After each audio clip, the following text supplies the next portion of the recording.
Hi guys, and welcome to Bedtime History Relaxing. Tonight we step into a dim, smoke-laced town where the air smells faintly of damp cotton and coal, and the streets glisten with last night's rain as if they never quite dry. You find yourself standing in the quiet before morning, where the sky is still heavy and undecided, and rows of brick houses press close together like they are sharing warmth. Somewhere ahead, a bell will soon ring, and when it does, you will move with everyone else toward a place that does not slow down for comfort, hesitation, or tired bones.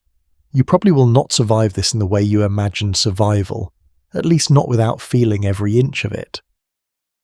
So before you get comfortable, take a moment to like the video and subscribe, but only if you genuinely enjoy what I do here.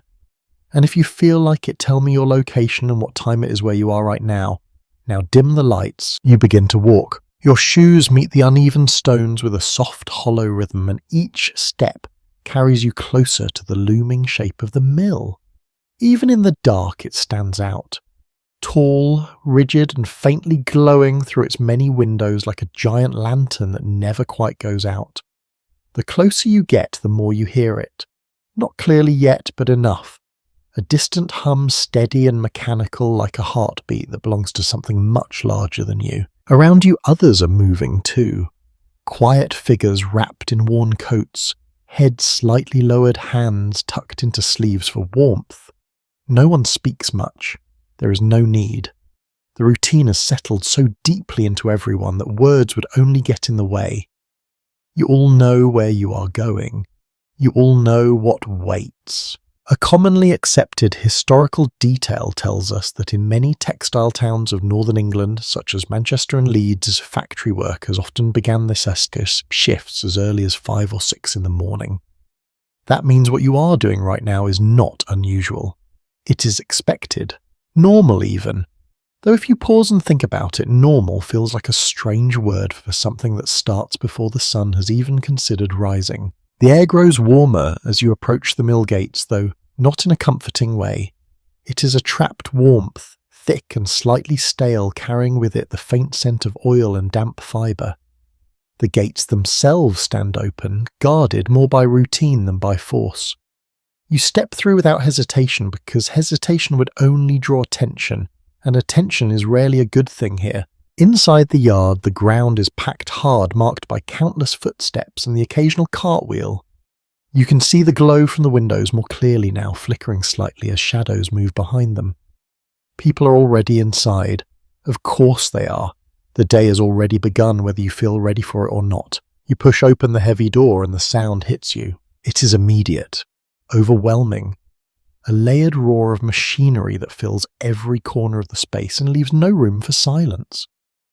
At first, it feels almost impossible to separate one noise from another. The clatter of frames, the whir of spinning wheels, the constant rhythmic thumping. It blends into something continuous, something that seems less like sound and more like an environment. You step forward and the floor vibrates slightly beneath your feet. There is a detail that often surprises people when they first learn about these mills. The humidity inside was deliberately kept high. Workers and overseers alike understood that moist air helped prevent cotton threads from snapping too easily. So the windows were often closed, and the air was thick, warm and heavy to breathe. You notice it now as you inhale. It settles in your chest, not painful yet, but unfamiliar. A faint layer of lint drifts through the air, catching the light in soft, floating patterns. It almost looks gentle, like dust in a sunbeam. But you quickly realize it's not quite so harmless. You can feel it against your skin, a soft but persistent presence that does not fully go away. Somewhere to your left, a worker moves quickly between machines, hands darting in and out with practiced precision. You watch for a moment, trying to understand the rhythm, the timing. It is fast, faster than you expected, and yet there is a kind of flow to it, a pattern that repeats and repeats until it becomes second nature. You wonder how long it takes to learn that. There is a curious little historical aside that rarely gets mentioned in broad overviews. Some workers, especially those who had been in the mills for years, developed a strange ability to sleep almost anywhere during brief pauses. Not fully asleep, but drifting into short, shallow moments of rest while still standing or leaning against machinery. It sounds improbable, but when you consider the hours, the repetition, the sheer exhaustion, it begins to make a quiet kind of sense. You shift your weight slightly, adjusting to the sensation of being here fully inside this place that never truly stops. Your hands feel uncertain. Your body, still waking up, has not yet caught up with the pace around you, and yet there is no official signal telling you to begin. No grand announcement, just the understanding that you must. You move closer to a frame, watching carefully, trying to match what the others are doing. Your fingers hover for a moment before you finally reach in, tentative at first. The thread feels finer than you expected, almost fragile. You handle it gently, unsure of how much pressure it can take. It breaks. Of course it does. You feel a brief flicker of frustration, quickly replaced by something else. Awareness. You are not alone in making mistakes. You glance around and you see others tying threads, fixing small disruptions, adjusting with quick practice movements. The system does not pause for error. It absorbs it and moves on. A question drifts quietly through your mind. How did people adapt to this so quickly? Or did they ever truly adapt at all? Scholars continue to debate whether early factory workers experienced this transition as a sudden shock or as a gradual adjustment shaped by the necessity and limited alternatives. As you stand here, fingers slightly clumsy, lungs adjusting to the air, it feels less like a choice and more like a current that carries you forward whether you're ready or not. Time becomes difficult to measure. There are no clear markers, no gentle transitions from one hour to the next, just the steady continuation of movement and sound.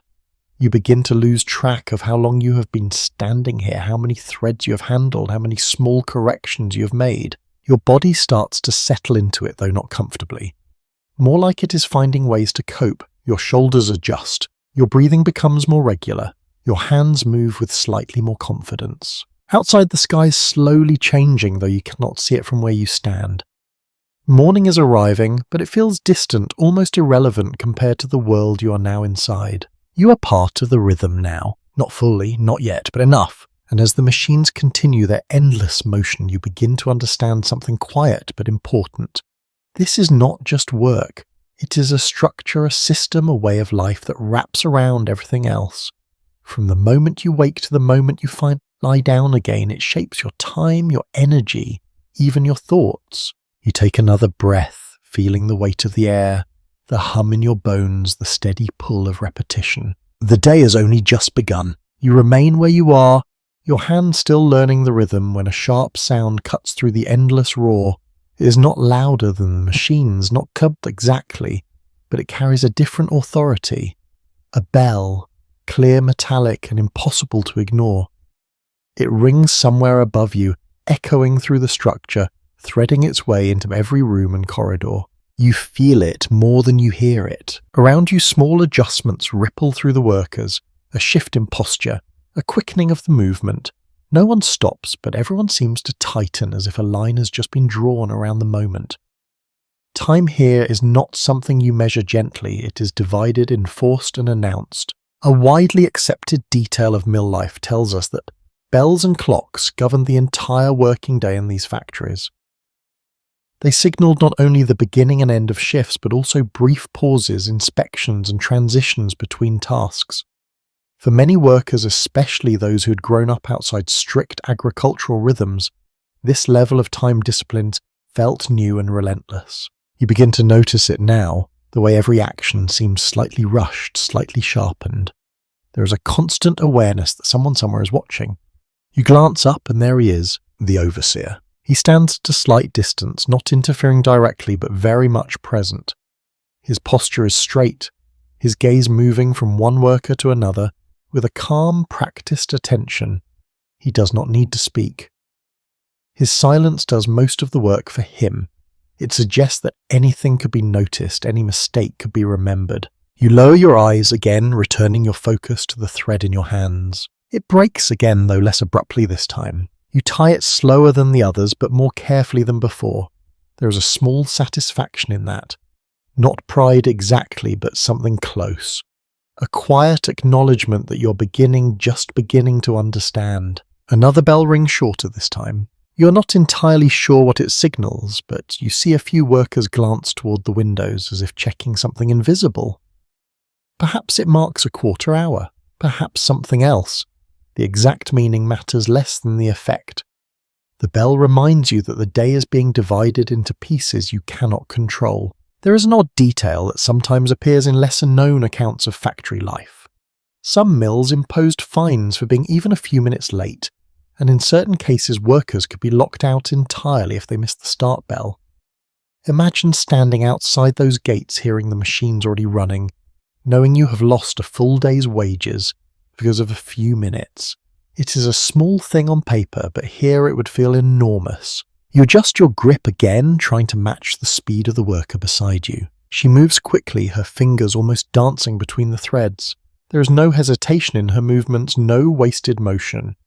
You wonder how long it took her to reach this level of ease. Months? Years? She does not look at you, but you sense her awareness.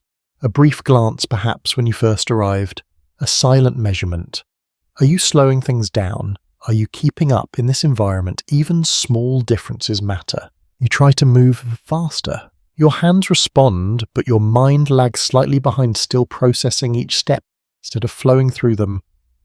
It creates a strange feeling, like trying to run while still learning how to walk. Another presence passes behind you. You do not turn, but you feel it. The overseer again, moving through the rows.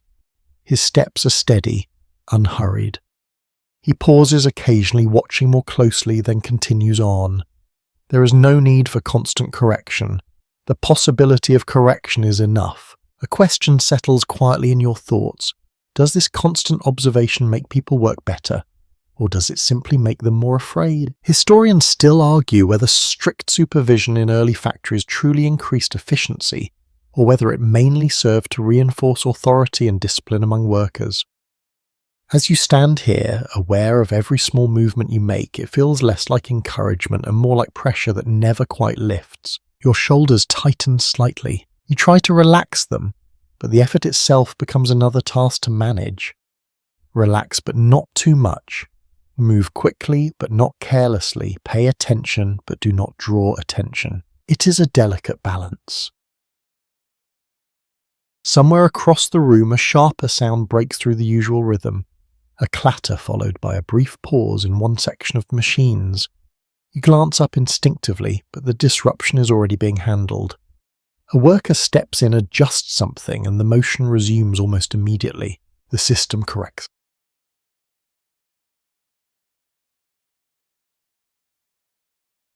You return to your own frame, aware now of how little margin there is for interruption. Everything depends on continuity. The threads, the machines, the workers. If one part falters, the others must compensate quickly. Time continues to pass, though it feels less like a flow and more like a series of repeated moments. Tie the thread, adjust the tension, watch the movement, repeat. Over and over until the pattern begins to settle into your muscles. Your breathing matches the rhythm of your hands. Inhale as you reach in, exhale as you pull back. It is not something you decide consciously. It simply happens as your body searches for a way to keep up without becoming overwhelmed. Another bell rings longer this time. A subtle shift moves through the room again. Not a stop, not a break, but a recognition. Perhaps an hour has passed, perhaps more. Without a personal clock, you are left to interpret these signals as best you can. You think briefly of the outside world, of daylight spreading across the town, of people who are not inside this building, who measure their time differently. The thought feels distant, almost abstract. Already your sense of time is being reshaped by this place. There is something else you begin to notice. The way workers communicate without speaking. A small nod, a brief glance, a hand gesture so quick it is almost invisible. These are the signals that pass between them, helping to maintain the flow without breaking it. Words would be lost in the noise anyway, so meaning finds other paths. You catch one of these gestures directed at you. The woman beside you points just slightly toward a section of thread you have overlooked. You adjust it quickly, grateful for the guidance, even if it is given without ceremony. There is a quiet solidarity in that. Not friendship, not exactly, but an understanding. You are all part of the same system, subject to the same rules, the same bells, the same watchful eyes. Helping each other even in small ways makes the day more manageable. Your hands move again more confidently now. Not perfect, not yet, but better. The overseer passes once more. His presence still felt even when he is not directly beside you. The bells continue their steady announcements. The machines never stop. And somewhere within all of it, you begin to settle into a strange new awareness. This is how your time will be measured here, not by sunrise or sunset, but by bells, by motion, by the constant unyielding expectation that you will keep going. The longer you stand there, the more the noise stops feeling like something outside you and begins to settle somewhere inside your head. At first it was overwhelming, a solid wall of sound pressing in from all directions. Now it becomes layered. You start to pick out patterns, a fast rattling from one row, a deeper thumping from another, a constant whir that never seems to change at all. It is still loud, impossibly loud, but it is no longer entirely chaotic. Your body is adapting. You notice it in small ways, the way your shoulders no longer flinch at sudden clatters, the way your hands move with slightly less hesitation. Even your breathing has adjusted to the thickness of the air shallow. At first, then gradually deeper, though never quite comfortable. The air itself feels different from anything you have known before. Warm, heavy, and filled with fine particles that float almost invisibly until they catch the light. You can see them now, drifting in soft clouds near the machines, clinging to sleeves, settling into hair. When you brush your arm, a faint layer lifts away only to return moments later. It looks almost peaceful. It is not. A widely recognized historical fact tells us that textile mills often maintained high humidity to keep cotton fibers from snapping during spinning. This was done intentionally, sometimes by sprinkling water on the floors or by limiting ventilation. The result was an environment that made the machines run more smoothly, while quietly placing strain on the people working beside them. You feel that strain now, though it is still subtle. A slight tightness in your chest when you take a deeper breath. A dryness at the back of your throat that no amount of swallowing seems to ease. It is not painful, not yet, but it is there waiting, building in ways you cannot fully measure. You reach forward again, fingers moving along the threads. This time you are quicker, not fast enough to match the most experienced workers, but no longer the slowest either. You begin to understand the importance of rhythm. It is not just about speed, it is about consistency. Keeping your movement steady so the machine does not outpace you, but also does not stall because of you. The machine does not care how you feel. It continues at the same pace every second, every minute, without pause or hesitation. There is something almost unsettling about that, a kind of indifference that makes your own fatigue feel small and irrelevant. A faint vibration travels through the frame into your hands. You had not noticed it at first, but now it becomes clearer. A constant trembling, subtle but persistent as the parts move in perfect repetition. It passes from the machine into your fingers, then up your arms, settling somewhere in your shoulders. You shift slightly, trying to ease the sensation, but it follows you. Across the room, you see a worker pause for just a moment, lifting a hand to rub at their eyes. It is a small gesture, quick enough that it might go unnoticed. But you see it and you understand immediately. The air, the lint, the strain. It affects everyone, even those who have been here for years. There is an unusual detail sometimes mentioned in personal accounts from this period. Some workers describe the lint in the air as almost snow-like, especially when seen in the morning light. They spoke of it drifting gently, covering surfaces, softening the harshness of the machinery with a deceptive calm. It is a strange comparison, almost poetic, considering what that same lint does when breathed in day after day. You glance toward the windows. They are high set above the main floor and streaked with a thin layer of grime that dims the outside light. Still you can tell that morning has arrived. The sky beyond is pale, though not bright. The light filters in softly, catching the floating fibres and turning them into a slow, endless shimmer. For a brief moment it almost feels quiet. Then the machines pull your attention back. A thread snaps near your hand, sharper this time, catching your skin lightly as it breaks. You pull back instinctively, then lean in again more carefully. You tie it with a little more confidence now, your fingers remembering what to do even before your mind fully processes it. That is how it begins. Not mastery, not even comfort, but familiarity. You start to trust your hands more than your thoughts. They move with a growing certainty, adjusting tension, guiding threads, responding to small changes in the machine's rhythm. Each successful movement adds a thin layer of reassurance, though it never fully removes the underlying tension.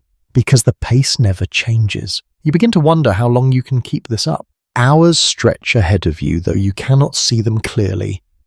There is no horizon here, no visible endpoint, only the continuation of what you are already doing. A quieter thought follows close behind.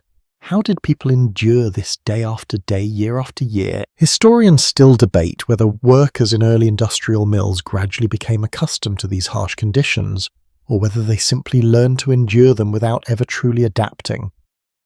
As you stand here, lungs adjusting, muscles tightening and releasing in repeated cycles, it feels less like adaptation and more like a steady negotiation with your own limits. You shift your weight again, noticing a slight ache forming in your feet. It's not sharp and not enough to stop you, but noticeable. A reminder that standing in one place, even while moving your hands, constantly carries its own kind of strain. You adjust your stance, trying to distribute the pressure more evenly, though there is only so much you can do. The floor beneath you is firm, unyielding. It does not soften, does not respond, oh no. It simply holds you there hour after hour. Nearby, a worker moves quickly between two frames, their steps precise, their posture slightly forward as if leaning into the work itself. You watch for a moment, noticing how their movements conserve energy. No unnecessary steps, no wasted gestures. Everything has a purpose. You begin to imitate that subtly. A shorter reach here, a quicker adjustment there, small changes that over time might make a difference. The noise continues constant and unbroken. At some point, you realize you're no longer thinking about it in the same way. It is not something you hear so much as something you exist within, like air or light. Always present, always shaping your experience, but no longer demanding your full attention. That realization feels strange. You are becoming part of this environment. Not completely, not yet, but enough that the edges between you and the space around you begin to blur slightly. Your movements align with the machines. Your breathing aligns with your movements. Your thoughts narrow, focusing on what is directly in front of you. Tie the thread, adjust the tension, watch the pattern, repeat. Time moves forward though, it feels less like progress and more like continuation. Each moment resembles the last, and yet each one carries you further into the day. Your hands move again steady now. Not perfect, but steady. And as the warm, lint-filled air settles around you, and the machines continue their endless rhythm, you begin to understand something that cannot be explained quickly. This is not just noise, heat and dust. It is a world with its own rules, and you are learning them one breath, one movement at a time. Your hands keep moving and something subtle shifts within you. The hesitation that followed every small action begins to fade, replaced by a growing sense of timing. Not confidence yet, but a kind of borrowed rhythm, as if your body is quietly learning from the machine itself. You lean closer to the frame, watching how the threads travel, how they tighten, how they occasionally falter. There is a pattern hidden in all of it. You just have to catch it. A break happens again, this time slightly farther along the row. You notice it sooner. That alone feels like progress. You step in quickly, fingers reaching without quite thinking, and begin the familiar motion of tying the thread. It still takes you longer than the others, but not much longer. That difference matters. Across the room, someone moves with astonishing speed, repairing 3 breaks in the time it takes you to fix one. You watch carefully, not staring, but observing in brief glances. Their fingers barely pause. They do not seem to question each movement. They simply do it. You begin to copy what you can. A shorter loop when tying, a quicker pull, less hesitation before reaching in. These small adjustments begin to build on each other, and slowly, almost without noticing, your movements become more fluid. A widely accepted detail of millwork explains that tending spinning machines required a constant cycle of monitoring and quick repair. Workers were responsible for multiple threads at once, sometimes dozens, meaning that attention had to be divided without losing precision. It was not just labor, it was coordination, awareness, and endurance combined into one continuous effort. You feel that now. Your eyes move constantly, scanning for breaks, for uneven tension, for anything that might disrupt the flow. At the same time, your hands continue their work almost independently. It creates a strange split in your attention, like you are doing two things at once while thinking about neither fully. The machine does not slow for you. It continues its steady pace, indifferent to whether you are ready or not. That is something you are beginning to understand deeply. You are not setting the rhythm, you are following it. A faint draft moves through the room, barely noticeable, carrying with it the smell of oil and damp fibre. It mixes with the warmth, creating an atmosphere that feels both heavy and slightly slick, as if the air itself has weight. You wipe your hand against your clothing without thinking, leaving behind a faint smear of lint and dust. Nearby, a worker reaches in too quickly and pulls back with a sharp motion. Not a cry, not even a sound, just a quick withdrawal and a brief shake of the hand before returning to work. You catch the moment out of the corner of your eye. It is over almost immediately. You do not stare. No one does. There is an unspoken agreement to keep moving, to not draw attention, to not interrupt the flow unless absolutely necessary. There is a lesser-known observation found in some accounts from this period. Experienced workers often developed a sense of anticipation, noticing subtle changes into the machine's motion before a thread actually snapped. A slight shift in tension, a tiny irregularity in movement. It allowed them to act before the problem became visible. Almost like reading a language that no one had formally taught them. You begin to wonder if you will ever reach that level. Right now you react after the break, but perhaps with time you might see it coming. Your fingers move again, tying another thread. This time the motion feels smoother. You do not need to pause to think through each step. It simply happens, guided by repetition. There is a small satisfaction in that. Not enough to make the work enjoyable, but enough to make it bearable. A presence appears beside you. You glance briefly and see an older worker. Their expression neutral, their posture relaxed in a way that suggests long familiarity with this place. They watch your hands for a moment, then make a small gesture.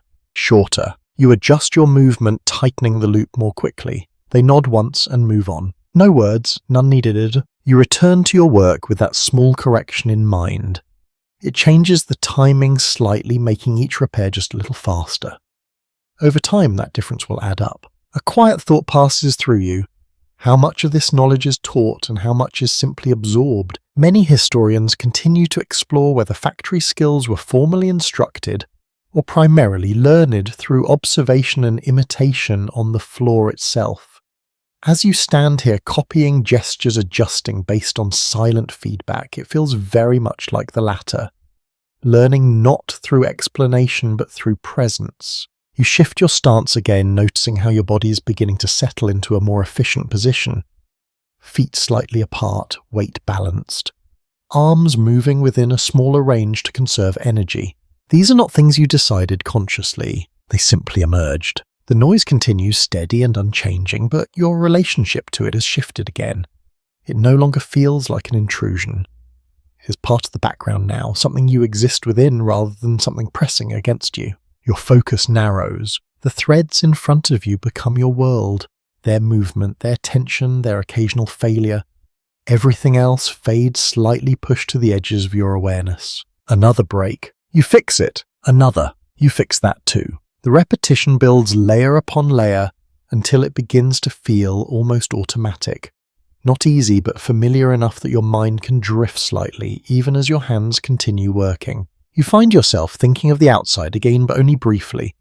The thought does not fully form before it slips away, replaced by the immediate demands of the task. Time moves, though you still cannot measure it clearly. The bells will mark it eventually, but between those moments it stretches and compresses in ways that feel inconsistent.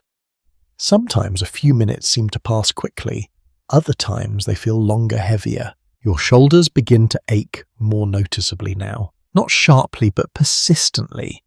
A dull pressure that builds slowly, reminding you that this posture, this repetition comes at a cost. You roll them slightly, careful not to disrupt your work. The motion helps, but only a little. You continue. Across the room, the overseer moves again, his presence steady, his gaze scanning without urgency. You feel it briefly as he passes behind you, then it moves on, leaving behind that same quiet pressure to remain consistent. You adjust another thread.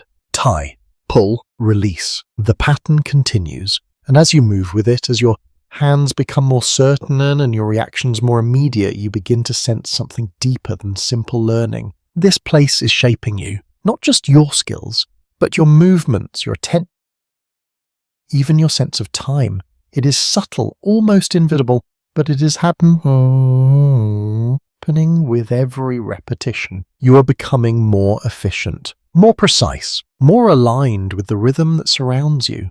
And while that might sound like prevento, you cannot help but wonder what exactly is being left behind as you adapt. For now, there is no answer, only the next thread, and the next, and the steady, unbroken motion of a day that is still far from over. The rhythm carries you forward, and just as your hands begin to feel more certain, your attention shifts to something you had only half noticed before. Movement at a different height.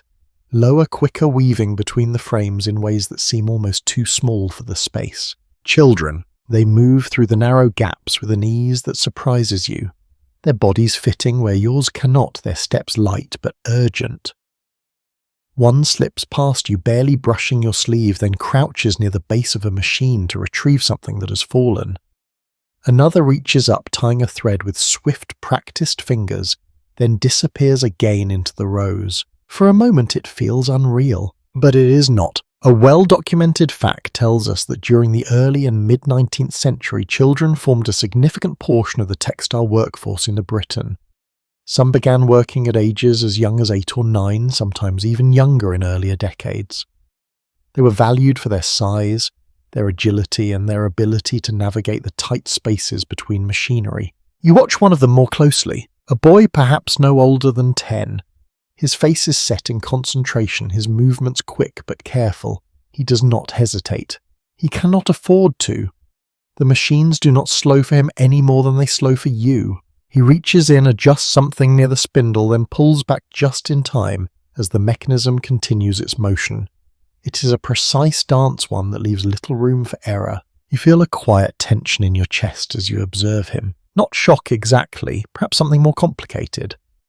A recognition that this is simply part of the system you have stepped into, accepted, expected. There is a detail sometimes mentioned in personal recollections that adds an unusual layer to this picture.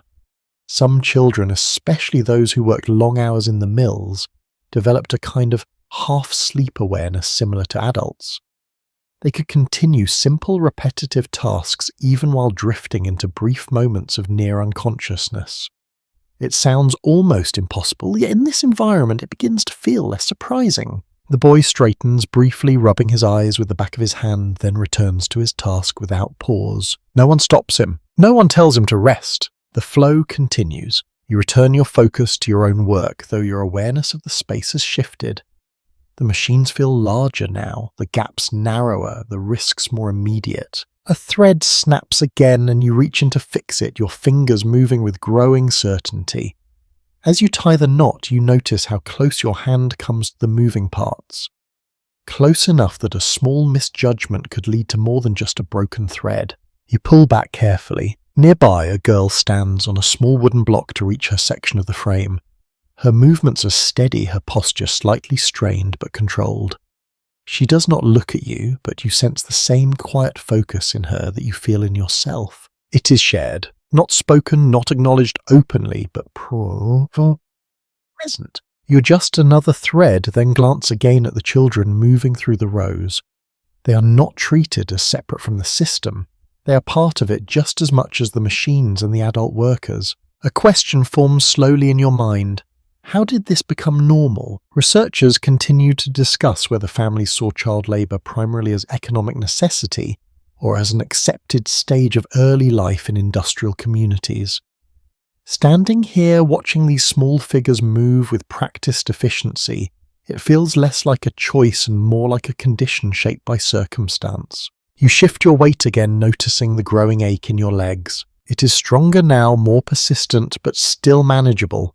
You adjust your stance, trying to ease the pressure, though there is no real relief. only slight variations in discomfort. The air feels thicker as time passes. You notice it more when you take a deeper breath. The fine fibers seem to settle more heavily, making each inhale feel slightly heavier than the last. You swallow, trying to clear your throat, but the sensation lingers. A child passes by again carrying a small bundle of loose cotton. The fibers trail slightly behind him, catching the light in a soft floating line. For a brief moment it looks almost delicate. Then it disappears into the constant motion of the room. You return to your frames, tie, pull, adjust, repeat. The pattern holds steady and unchanging. Your hands are quicker now, not fast but no longer uncertain. You begin to anticipate the breaks, noticing small shifts in the thread before they happen. Not always, but sometimes. That feels like progress. Across the room, a sharper sound cuts through the rhythm again. This time it is followed by a brief pause in movement. You glance up instinctively, and for a moment you see a cluster of workers gathered around a section of machinery. It resolves quickly. The machine resumes. The workers return to their positions. The interruption fades as if it never happened. You do not ask what occurred. No one does. The system absorbs it. You continue working though. A quiet awareness remains. The machines demand attention. Constant, precise attention. Any lapse, even a small one, can have consequences. You reach in again, tying another thread. Your fingers move almost automatically now, guided by repetition and observation. The knot forms quickly, your hands pulling away just in time as the machine continues its motion. You exhale slowly. There is a rhythm to your breathing again, though it feels more deliberate now, as if you're consciously maintaining it to keep yourself steady. Around you, the children continue their work, moving in and out of the frames, adjusting, retrieving, maintaining the flow. Their presence is no longer surprising, but it has not become entirely comfortable either. It simply is part of the world you are in. You glance once more at the boy you noticed earlier. He is still moving quickly, still focused, still keeping pace with a system that does not pause for his age or size. And as you return your attention to your own task, you begin to understand something that settles quietly but firmly within you. This place does not distinguish easily between strength and youth, it only recognizes function. And as long as you can keep moving, keep adjusting, keep maintaining the rhythm, you belong here. For now. The rhythm continues, and just as your body begins to settle into its steady pattern of motion, something shifts again. Not in the machine, not in the pace, but in the workers themselves. A subtle change, a loosening almost imperceptible at first. Then the bell rings. This time the sound carries a different tone. Longer, slightly softer at the edges, though no less clear. You notice how people respond immediately, not by stopping entirely, but by easing their movements. A few step back from their frames. Others finish one last adjustment before pulling away. It is not a full pause, but it is something. You hesitate for a moment, unsure if you should continue or follow the others. The woman beside you glances briefly in your direction and makes a small motion with her hand. Step back! You do. The sudden shift feels strange. After so much continuous movement, even a partial stillness feels unfamiliar, almost unsettling. Your hands hover slightly as if unsure what to do without the constant demand of thread and motion. Around you, workers reach into pockets or small cloth bundles. Food appears, simple, unadorned, practical. You do the same. What you have is modest. A piece of bread, slightly dense, perhaps a bit dry. You take a bite and the taste is plain but not unpleasant.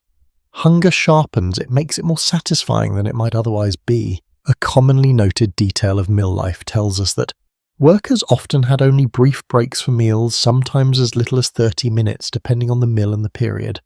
These breaks were not leisurely. They were functional. A chance to eat quickly, regain a small amount of energy and return to work. You feel that urgency now. Even as you chew, your awareness remains tuned to the space around you. The machines have not fully stopped. Some continue at a slower pace, others idle briefly. But the overall presence of sound never disappears. It simply softens like a storm pulling back without leaving entirely. You lean slightly against the frame, shifting the weight off your feet for a moment. The relief is immediate, though brief. Your legs already carrying the strain of the morning welcome even this small change. You flex your fingers, noticing a faint stiffness that has begun to settle into them. It is early for that. Or perhaps not. Nearby, a worker unwraps a small cloth to reveal a bit of cheese and bread. Another drinks from a tin cup, the liquid inside unclear, but likely water or weak tea. There is little variety, little excess. The focus is on sustenance, not enjoyment. Still, there is something almost comforting in the shared moment. No one speaks much. The noise makes conversation difficult, and the time is too short to waste, but there are glances, small acknowledgements, a sense that for these few minutes the demands of the machines have loosened their grip just slightly. There is an interesting detail found in some accounts that adds a human touch to these brief pauses. Workers sometimes develop small rituals during meals, such as sitting in the same spot each day, or sharing tiny portions of food with trusted companions. These habits, though simple, created a sense of continuity in an otherwise rigid routine. You notice a pair of workers sitting close together, one breaking off a small piece of bread and handing it to the other. The gesture is quick, almost hidden, but it carries meaning. You take another bite. The bread feels heavier now, settling in your stomach with a quiet solidity. You realize how hungry you were, though you had not fully noticed it until this moment. The work has a way of pushing those sensations aside until they become impossible to ignore. You swallow and glance toward the windows again. The light has shifted. It is brighter now, though still muted by the grime on the glass. Morning has fully arrived outside, but here inside it feels like a distant concept. Your world is this room, this frame, this brief pause. A thought drifts through your mind. Is this enough to sustain you for the rest of the day? Many observers of the time remarked on the limited nutrition available to factory workers, noting that long hours combined with simple diets could lead to fatigue and weakened health over time. As you stand here finishing your small meal, it feels less like a choice and more like a necessity shaped by circumstance. You take a final bite, then brush your hands lightly against your clothing. The lint returns, immediately settling again as if it had never left. Around you, workers begin to shift back into position. The pause is ending. You can feel it before the bell confirms it. A tightening of posture, a readiness that spreads quietly through the room. Then the bell rings again. Clear, decisive. The moment is over. You step forward, returning to your place at the frame. Your hands move almost automatically, reaching for the threads, checking the tension, preparing to resume the pattern that defines the day. There is a slight heaviness in your limbs now, a reminder that even a short break does not fully restore what has been spent, but there is also a small renewal, enough to continue. The machines pick up their full pace again, the sound rising back to its earlier intensity. It fills the space, pushing out the brief calm that had settled during the pause. You reach in, tie, pull, adjust. The rhythm returns. Your body follows, slipping back into the pattern with less resistance than before. It is becoming familiar now, this cycle of effort and brief relief of motion and momentary stillness. You notice how quickly the break fades from your awareness. Already it feels like something that happened a while ago, even though only minutes have passed. The work has a way of consuming your attention, pulling you back into its steady flow. Your hands move again more confidently now. Not perfect, but practiced. You glance briefly at the others around you. The children have returned to their paths between the machines.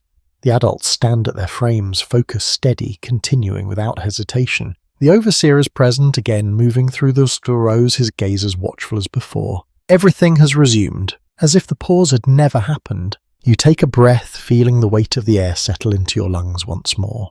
And as you continue, you begin to understand something that sits quietly beneath the surface of the day. These brief moments of rest are not escapes. They are simply part of the rhythm, a necessary pause that allows the work to continue. Nothing more. The rhythm pulls you back in so completely, the brief pause already feels like something imagined. Your hands return to their pattern without asking permission. Tie, pull, adjust, watch. The sequence settles around you again, steady and unyielding. But now you begin to notice something else beneath the surface of the work. Rules, not just the obvious ones that guide your hands, but the quiet framework shaping every movement, every decision, every small hesitation. You feel it in the way people stand, in how they respond to the overseer, in how quickly they correct even the smallest mistake. There is a structure here that goes beyond the machines. A commonly recorded aspect of factory life is the presence of strict written and unwritten regulations governing behaviour. These could include punctuality, cleanliness, attentiveness, and even posture. Some mills posted printed rules on walls, while others relied on constant supervision to enforce expectations. You glance toward one of the walls, and through the haze of lint and light you think you can make out a board with text on it. The letters are not fully clear from where you stand, but the intention is obvious. This is a place where conduct is defined, not left to chance. Your shoulders straighten slightly without you fully deciding to do so. It feels safer that way.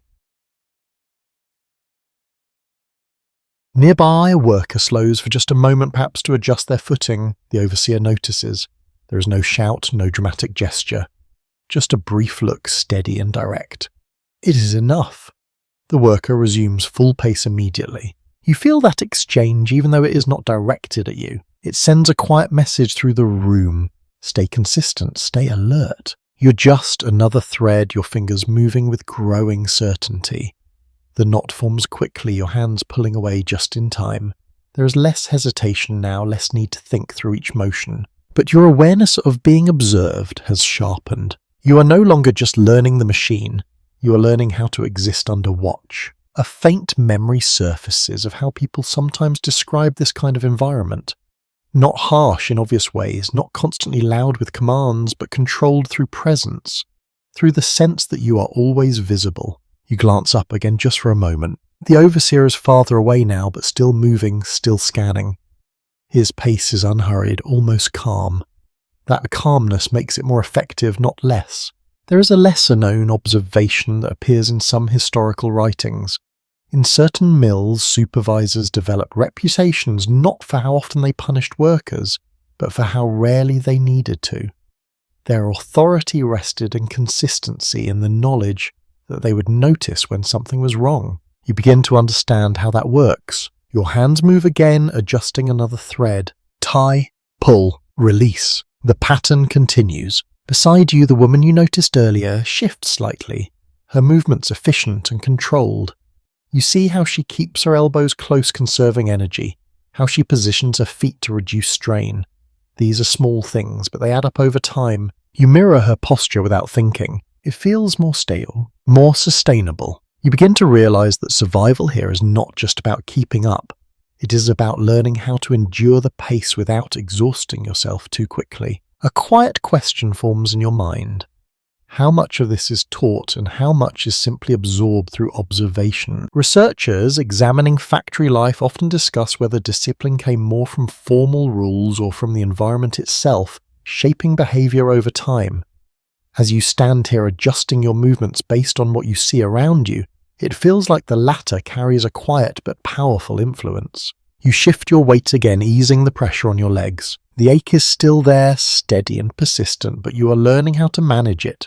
Small adjustments, slight changes in stance, brief moments of relief when possible. Across the room, a worker straightens their back for a second, then returns to their task. It is a tiny act, almost invisible, but it speaks of the same need, to find ways to continue. The air feels heavier now, not dramatically so, but enough that each breath carries a faint sense of effort. You swallow again, trying to clear your throat, but the sensation lingers. You reach in, fixing another break. Your fingers move quickly, guided by repetition. You are improving. That realization sits quietly within you, not as pride, but as a kind of steady reassurance. You're not falling behind, you are finding your place within the rhythm. And yet there is another layer to it. You're also being shaped. Your movements, your posture, even your awareness are adjusting to fit the demands of this place. It is not something you chose consciously. It is happening gradually with each passing moment. A worker passes behind you carrying a small tool, their steps careful and measured. You notice how they keep close to the machines, minimizing unnecessary movement. Efficiency again, always efficiency. You begin to do the same. Shorter steps, less wasted motion. Everything becomes more focused. The overseer passes once more closer this time. You feel his presence before you see him. Your movements sharpen slightly, your attention narrowing even further. He pauses briefly near your row. You continue working, your hands steady, your posture controlled. After a moment, he moves on. You exhale quietly, not fully aware that you are holding your breath. The tension does not disappear, but it shifts, settling back into the background. You return to your rhythm. Tie, pull, adjust. The sequence repeats each cycle, blending into the next. Time continues to move, though it still feels difficult to measure. The bells will mark it eventually, but between those signals, it stretches into a continuous present. You glance briefly at the others. The children move quickly between the frames, their paths precise and practiced. The adults stand steady, their movements efficient, their focus unbroken. Everyone is aligned with the system. Everyone is part of it. And as you continue, as your hands grow more certain and your awareness more refined, you begin to understand something that sits quietly beneath all of this. The rules here are not just written on boards or enforced by supervisors. They are carried in the movements of the workers themselves, passed from one person to another, learned through observation, maintained through repetition. You adjust another thread, your fingers moving with practiced ease, and without fully realizing it, you follow those rules too. The rhythm holds you in place, steady and demanding, and just when it begins to feel almost predictable, your thoughts drift towards something that lies beyond the machines. Not outside the mill entirely, but further ahead in time, toward the end of the week, toward the small folded packet that represents all of this effort. Wages. It feels distant right now, almost abstract, but the idea of it sits quietly beneath everything you do. Every thread you tie, every adjustment you make, every hour that passes, all of it leads toward that moment. You continue working, your hands moving with practiced familiarity, but your mind lingers there for a while. What will it feel like to finally receive payment for all of this? A widely recognized detail of 19th century mill life tells us that workers were often paid weekly, usually in cash, sometimes collected at the mill itself.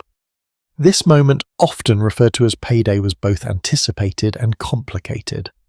It marked the end of one cycle of labour and the beginning of another. You imagine it now, standing in line, waiting your turn, the air quieter than the spinning rooms, but still filled with a certain tension. A small envelope, perhaps, or coins counted into your hand, tangible proof of the hours you have spent here. And yet, even as you picture it, something unsettles the image. You have already heard hints of it in small comments in the tone of other workers when wages are mentioned. There is more to it than simple exchange. You adjust another thread, tie, pull, release. The motion continues, grounding you back in the present. A worker nearby speaks briefly, their voice almost lost in the noise, but you catch a word or two. Rent, deduction. It passes quickly, the conversation too short to follow fully, but it leaves a trace behind. Deductions. You begin to understand. There is an interesting and often overlooked detail in accounts from this period. In some mills, workers could be fined for small infractions, being late, damaging materials, even minor mistakes. These fines were deducted directly from wages, reducing what workers actually received at the end of the week. You imagine that now, holding your pay only to find it smaller than expected, not because you worked less, but because something was taken away. The thought lingers. You reach in again, fixing another break, your fingers moving quickly now. There is less hesitation, more certainty. The knot forms cleanly and you pull back just in time. You are becoming efficient. That should feel reassuring. But now there is another layer to it. Efficiency is not just about keeping up. It is about protecting what you earn, avoiding mistakes that might cost you later.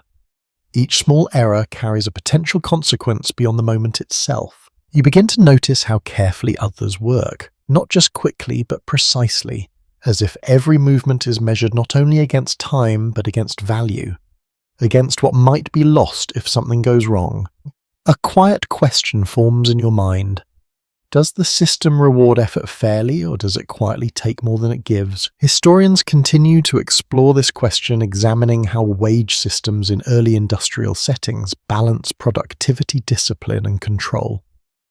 As you stand here aware of the possibility of deductions, it feels less like a simple exchange, and more like a careful negotiation, one in which you have limited power. You shift your stance again, easing the pressure in your legs. The ache has settled into a steady presence, now no longer surprising, just part of the background of your experience. You adjust your posture slightly, trying to conserve energy. Nearby, a worker checks their section with quick practice movements, ensuring everything is running smoothly. You notice how they take a brief extra moment to confirm that nothing is out of place. Careful, deliberate. You begin to do the same. A second glance at each thread, a slightly more precise adjustment, small actions that might prevent a larger problem later. There is another detail that sometimes appears in personal recollections. Some workers develop their own mental calculations during the day, estimating how much they might earn based on their performance, the number of hours worked, and the likelihood of deductions. It became a quiet, ongoing process running alongside the physical labour. You find yourself doing something similar, not in exact numbers but in a general sense, trying to understand how this effort translates into something tangible, something you can hold at the end of the week. You reach in again. Tie, pull, adjust. The pattern continues steady and unbroken. The machines hum around you. The air remains thick. The overseer moves through the rows. Everything stays the same on the surface. But your understanding deepens. This work is not just about endurance. It's about navigating a system where every detail matters, where small mistakes can carry larger consequences, where the reward is not always as clear as the effort that leads to it. You glance briefly at the others. Their expressions remain focused, their movements consistent. There is no visible frustration, no outward sign of calculation. But you begin to suspect that beneath that steady exterior, similar thoughts are moving quietly, each person measuring in their own way what this day is worth. You take a breath, feeling the weight of the air settle into your lungs. And as you continue, as your hands move with growing confidence and your awareness sharpens, you begin to accept something that feels both simple and complex at the same time. The work shapes the pay, but the system shapes the work. And somewhere between those two, you find your place doing what you can to keep both in balance. For now, the rhythm continues steady and absorbing, but your awareness begins to widen again. Not away from the work, but outward toward the people who share this space with you. You've been watching hands movements, small corrections. Now you begin to notice something more human beneath all of that. Who is doing this work? You glance to your left, then to your right, and a quiet pattern emerges. Many of the workers around you are women. Not just a few, but a strong presence across the room. Their movements are quick, precise, practiced. Their focus is steady, rarely broken. You had noticed it before without fully recognizing it. Now it becomes clear. A commonly accepted historical point tells us that women made up a large portion of the textile workforce in 19th century England. In some mills, they were the majority, particularly in spinning and weaving roles. Their labour was essential, not secondary. You watch the woman beside you again. Her hands move with a level of efficiency that still feels just out of reach for you. She does not rush, yet she loses no time. Her posture is balanced, her movements contained within a small controlled range. There is a quiet mastery in it. You begin to mirror her again, adjusting your stance, shortening your reach, keeping your elbows closer. It feels more sustainable this way, less straining. She notices, not directly, not in a way that draws attention, but in a small shift of awareness. A glance brief and measured, not judgmental, just acknowledging. Then she returns to her work. That is how communication happens here. Small, efficient, almost invisible. You continue your hands moving in rhythm. Tie, pull, adjust. The pattern holds. Across the room you notice another woman standing slightly apart from the others. Her posture is different, more upright, her gaze moving across multiple frames at once. She does not work the threads directly. Instead, she observes, occasionally stepping in to correct something. A supervisor. It is a reminder that authority here is not limited to one kind of figure. While the overseer moves through the rows with his steady presence, others carry responsibility in quieter ways. There is an interesting detail found in some accounts that adds nuance to this picture. Certain mills employed female overlookers who supervised sections of workers, actually in areas where women formed the majority. Their role combined instruction, observation, and enforcement, though often without the same formal recognition as their male counterparts. You watch her for a moment. She steps forward, adjusts a thread for a younger worker, then speaks a few words that you cannot hear over the noise. The worker nods and resumes with a slightly improved motion. Guidance, correction, Continuation. You return your focus to your own frame, your fingers moving with growing confidence. The threads feel more familiar now, less fragile in your hands, though you still treat them with care. You begin to notice something else as well. The way the women around you balance speed with endurance. They do not push every movement to its limit. Instead, they maintain a steady pace that can be sustained over hours. It is a different kind of skill. Not just how fast you can work, but how long you can continue. A quiet question forms in your mind.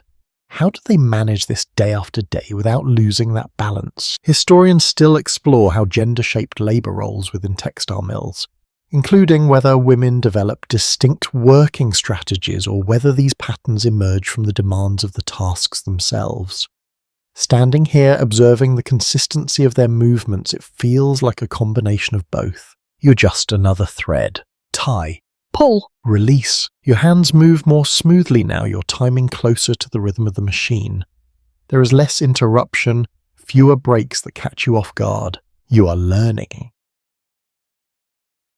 Learning. Nearby, two workers exchange a brief glance, followed by a small smile that disappears almost as quickly as it appeared. It is a fleeting moment, but it stands out against the steady seriousness of the room. A reminder that even here, small human connections find a way to exist. There is a lesser-known observation that appears in some personal writings from this period. Despite the harsh conditions, workers often formed close social bonds within the mills. These connections provided emotional support, shared understanding, and sometimes even a sense of identity tied to their work. You begin to see that now, not in grand gestures, but in small details. A shared look, a subtle nod, a quiet act of assistance when someone falls slightly behind. It does not change the work, but it changes how the work feels. You shift your stance again, easing the pressure in your legs. The ache is still there, steady and persistent, but you are learning how to manage it. The air remains thick, the lint drifting slowly, the machines continuing their endless motion. Everything holds, and yet your perception of it continues to deepen. You are no longer just reacting. Acting. You are observing, understanding. You glance once more at the woman beside you. Her movements remain steady, her focus unbroken. There is a quiet strength in that consistency, something that does not draw attention but sustains itself over time. You wonder how long she has been here. How many days, how many hours, how many repetitions have shaped that level of skill? The thought lingers briefly, then fades as another thread snaps. You reach in, tie, pull, adjust. The pattern resumes, and as you continue, as your hands grow more certain, and your awareness expands beyond your own immediate task, you begin to understand something that sits quietly beneath the surface of this place. The work is shared, not equally, not always fair, but collectively experienced, each person carrying their part, contributing to the same continuous motion. You are part of that now, not separate, not observing from the outside, but moving within it alongside others who have learned, adapted, and endured in ways that you are only beginning to grasp. The machines continue, the air remains heavy, and the day moves forward one steady motion at a time. The rhythm keeps you steady, almost anchored, and yet your awareness begins to shift again. Not outward this time, but inward, toward your own body, toward the small signals that have been building quietly beneath the surface. At first it was just a hint, a slight stiffness in your fingers, a faint ache in your shoulders. Now those sensations become more noticeable, no longer easy to ignore. Your hands move again. Tie, pull, adjust. The motion is smoother now, more automatic, but you feel the effort behind it.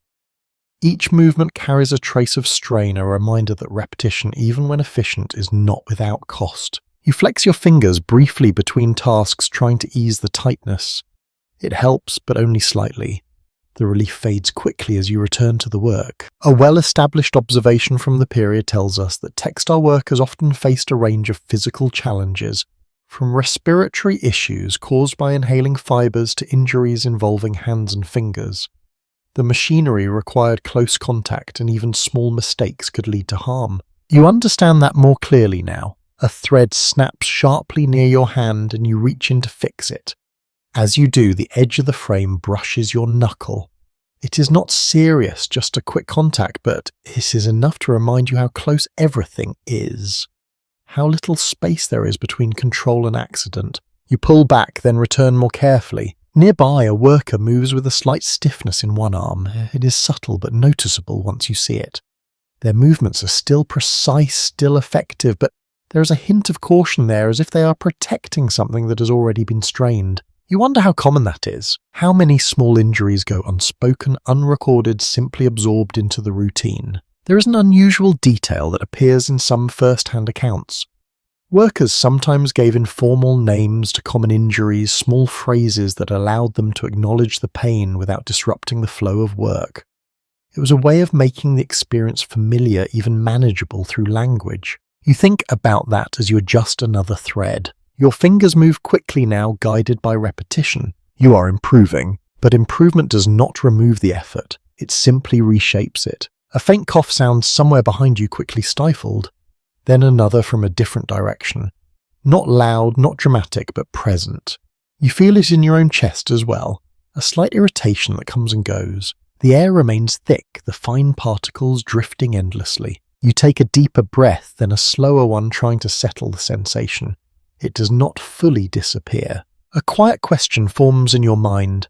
How does this affect people over time? Many historians continue to examine the long-term health effects of millwork, particularly the impact of inhaled fibers on the lungs. While records provide some insight, the full extent of these effects is still a subject of discussion, shaped by limited documentation and varying conditions across different mills. You reach in again. Tie, pull, release. The pattern continues steady and unwoken. Your shoulders shift slightly, the ache deepening but not overwhelming. You roll them gently, careful not to disrupt your work. The motion provides a brief easing, then fades. Across the room, a worker pauses for just a moment, stretching their back before returning to their task. It is a small act, almost hidden, but it speaks of the same need. To manage the strain, to continue. You begin to understand that endurance here is not about ignoring discomfort. It is about adjusting to it, working with it, finding ways to keep going despite it. There is a lesser-known observation found in some personal recollections. Experienced workers often develop subtle techniques to reduce fatigue, such as shifting their weight in specific patterns or timing their movements to conserve energy. These methods were rarely taught formally. They were learned through necessity. You notice yourself doing something similar, a slight change in how you stand, a small pause between movements that allows your hands to recover for a fraction of a second. These adjustments are minor, but they add up. They make the work feel just a little more manageable. Another thread breaks. You fix it. Another. You fix that too. The repetition continues, each cycle blending into the next. Your awareness of your body remains present now, no longer something you can set aside. The sensations are part of the experience, woven into the rhythm of the work. You feel the weight in your arms, the tension in your fingers, the subtle pressure in your chest. None of it stops you, but all of it shapes how you move. You glance briefly at the others. Their movements remain steady, their expressions focused. You begin to wonder how much they feel, how much they carry silently as they continue. The answer is not visible, but it is there. You return your focus to your frame. Tie, pull, adjust. The sequence repeats, familiar now, almost instinctive. And as you continue, as your hands move with growing confidence and your body adapts to the demands placed upon it, you begin to understand something that settles quietly but firmly within you.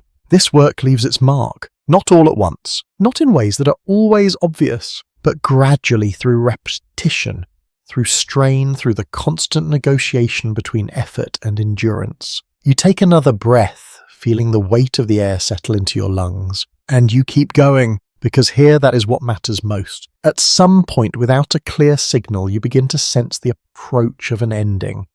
Not the end of the day, not yet, but the idea of it.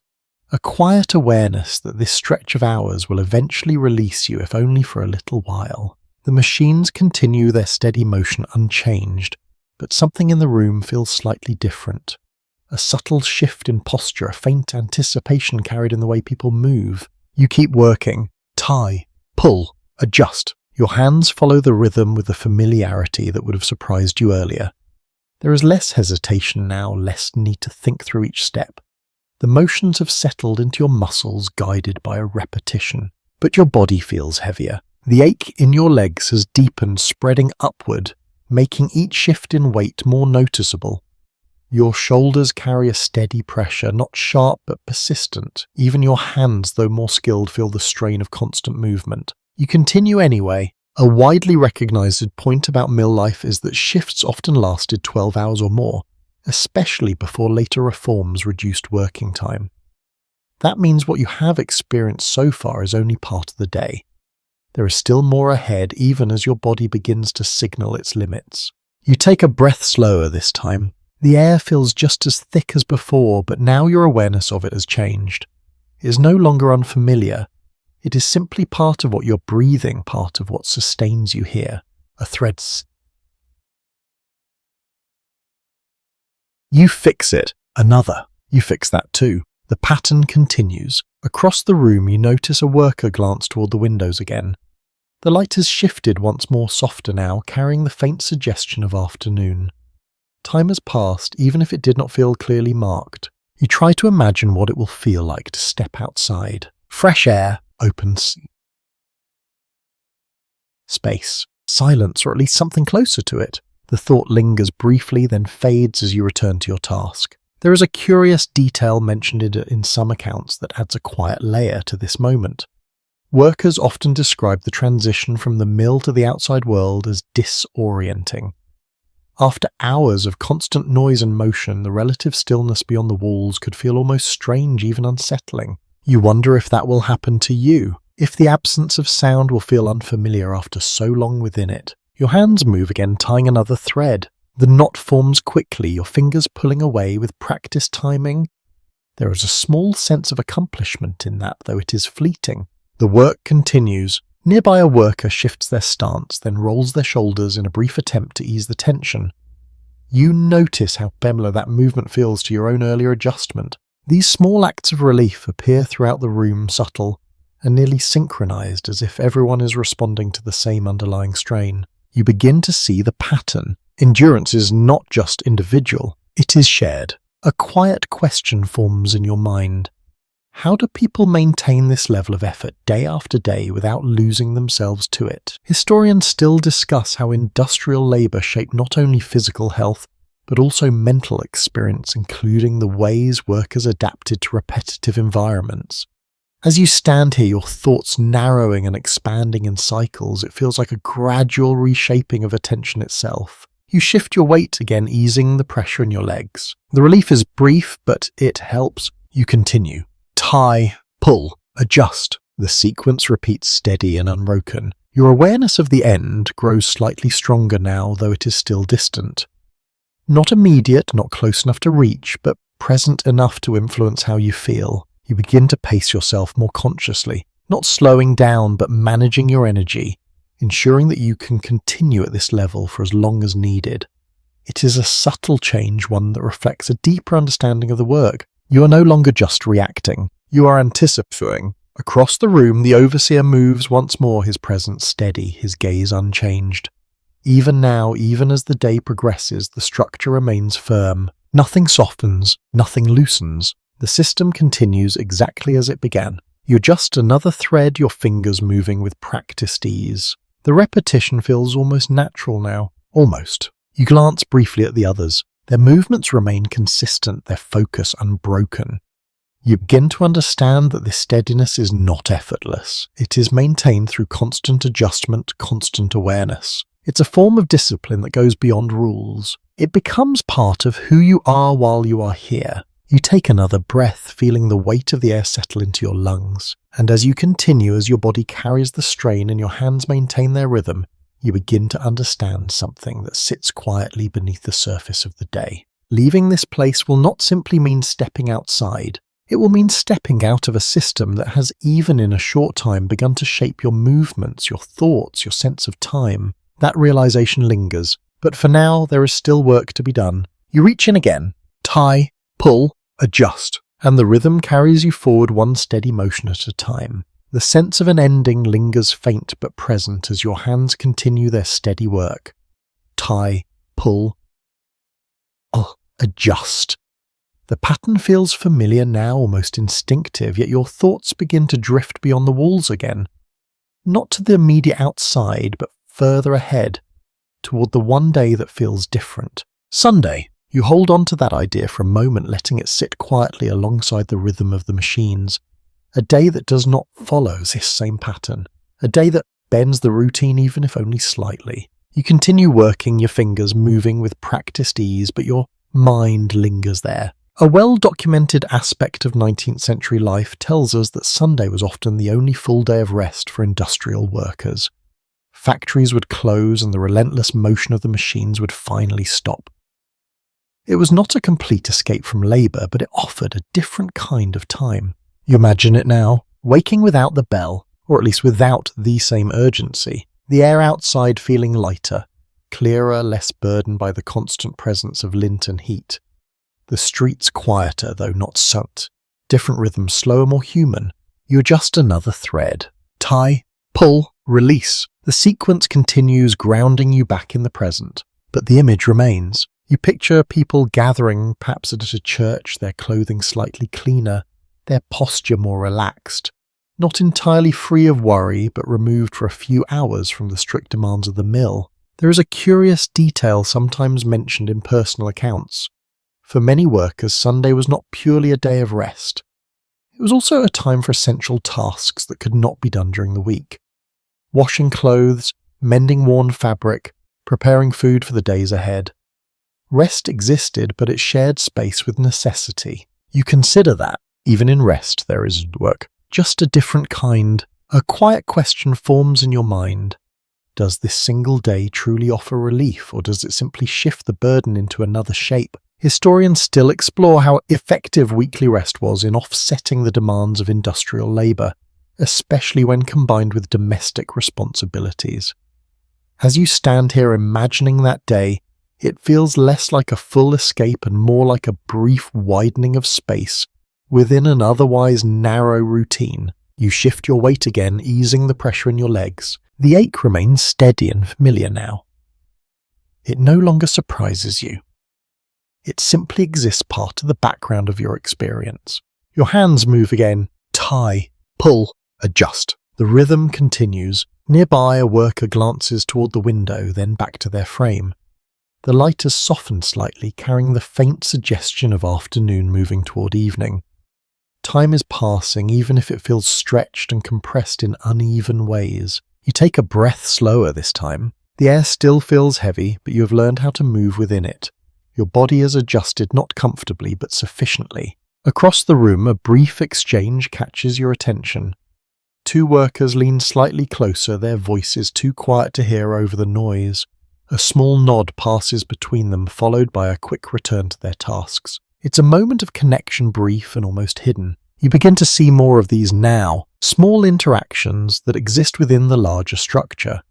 They do not interrupt the work, but they soften it slightly, adding a layer of humanity to the routine. There is an interesting observation found in some historical writings. Despite the strict discipline of factory life, workers often created their own social rhythms within the day, finding ways to communicate, support one another, and maintain a sense of identity beyond their roles. You feel that now, even without words, even without stopping. You are not entirely alone in this experience. You reach in again, fixing another break. Your fingers move quickly, the knot forming with practiced precision. You pull back your timing now, aligned with the motion of the machine. You are improving. That thought returns steady and quiet. Not as a source of pride, but as a form of reassurance. You are keeping up. You glance briefly at the others again. Their movements remain consistent, their focus steady. You begin to understand that this steadiness is not accidental.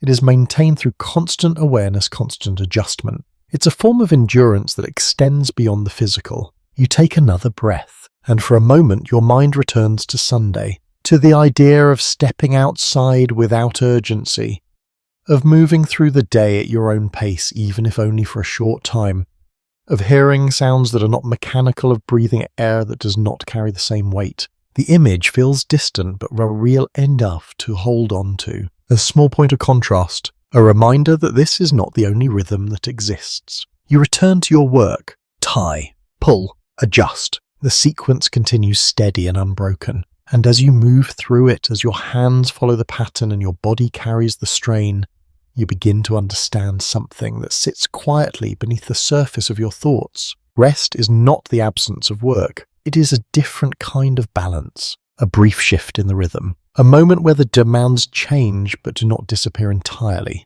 You take another breath, feeling the weight of the air settle into your lungs, and you continue one steady motion at a time. The steady motion carries you forward again, but your awareness begins to stretch beyond your own frame, beyond even the room itself.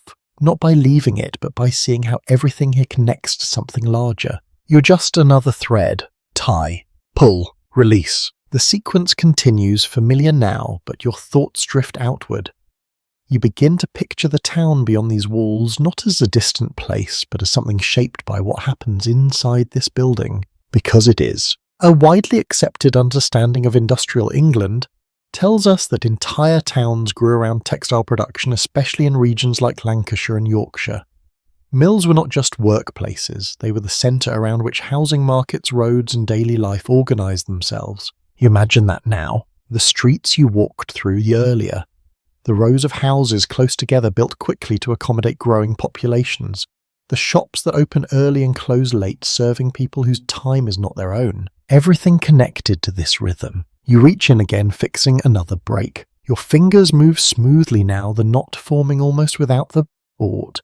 You pull back just in time, your timing aligned with the motion of the machine. You are part of it, not just the work inside the mill, but the larger system that surrounds it. A faint image forms in your mind, smoke rising from the chimneys blending into a sky that rarely appears clear.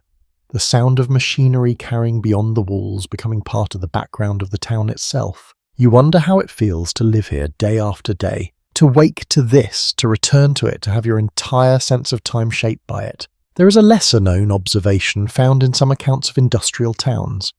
Visitors often remarked on how the environment itself seemed altered, with soot settling on buildings, clothing, even skin, creating a constant reminder of the industries that sustained the community. You think back to your walk earlier, the damp streets, the close air. It fits. You're just another thread.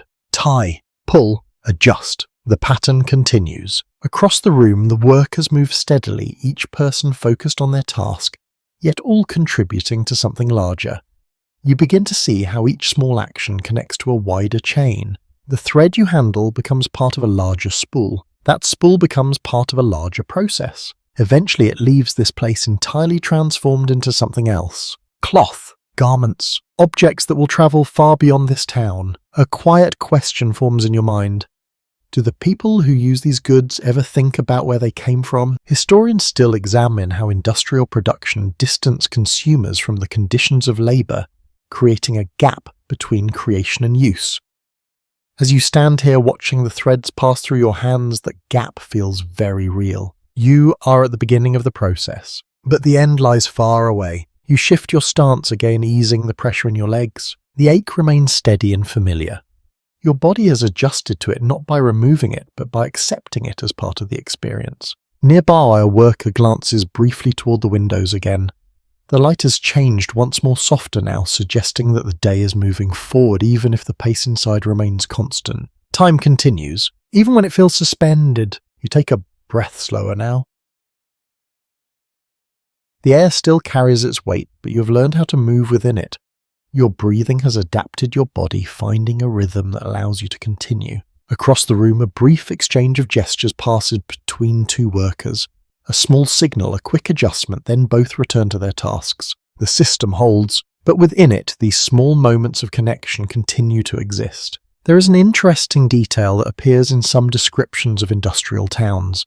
Despite the harsh conditions, workers often develop strong local identities tied not only to their global workplaces, but to their neighbourhoods, their communities, their shared experiences. You begin to understand how that might happen. When so much of life is shaped by the same forces shared with the same people, it creates a kind of bond.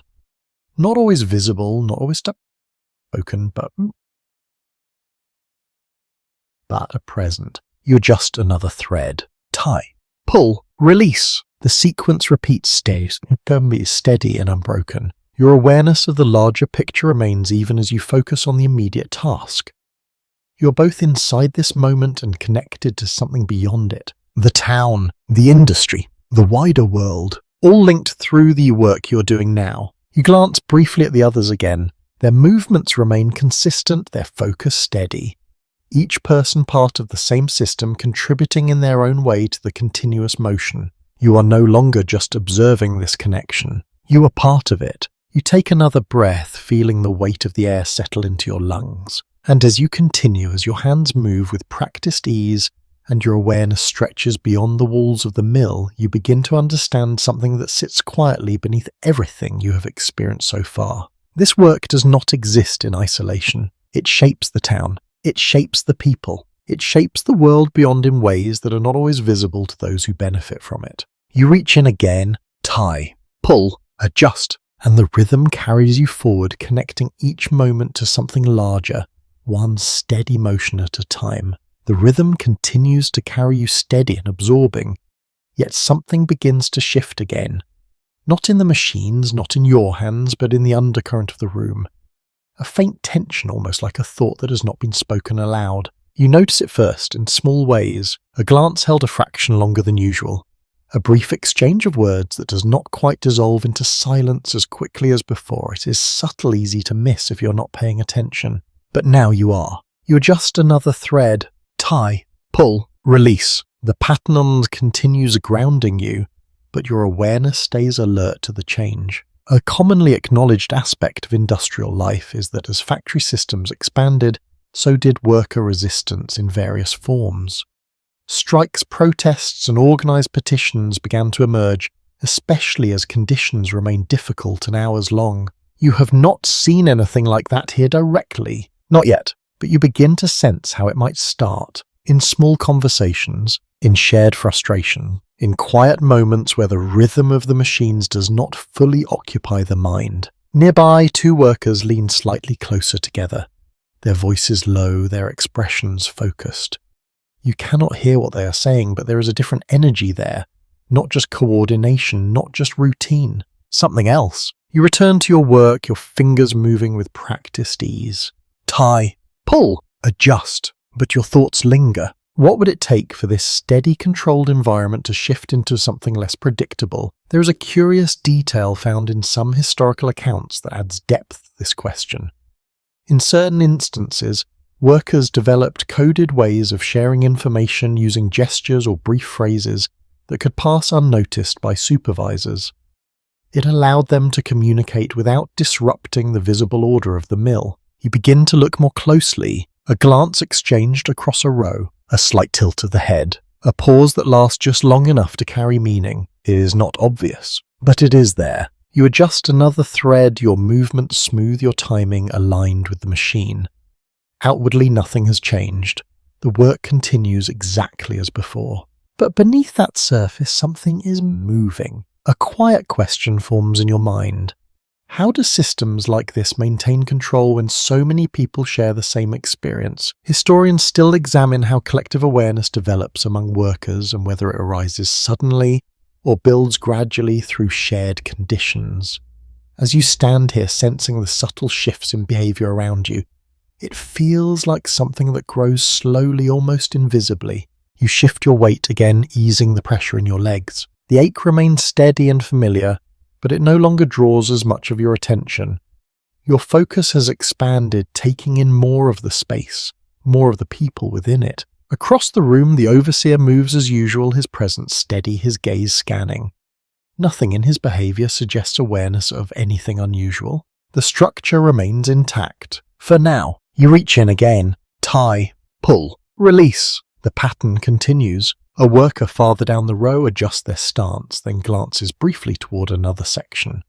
The look is quick, almost casual, but it carries a hint of intention. You notice it, and once you notice it, you begin to see more. Not dramatic gestures, not open defiance, but small signals that suggest a shared understanding. A quiet recognition of the conditions you all experience. There is an interesting observation that appears in some writings from this period. Early forms of worker organization often began informally through conversations and mutual awareness long before they became visible movements. You begin to understand how that might feel. Not a sudden decision, but a gradual realization that others around you are thinking similar thoughts, feeling some similar strains. You are just another thread, your fingers moving with practiced precision. Tie, pull, adjust. The rhythm holds steady and unbroken, and yet your perception of it has changed. It is no longer just a system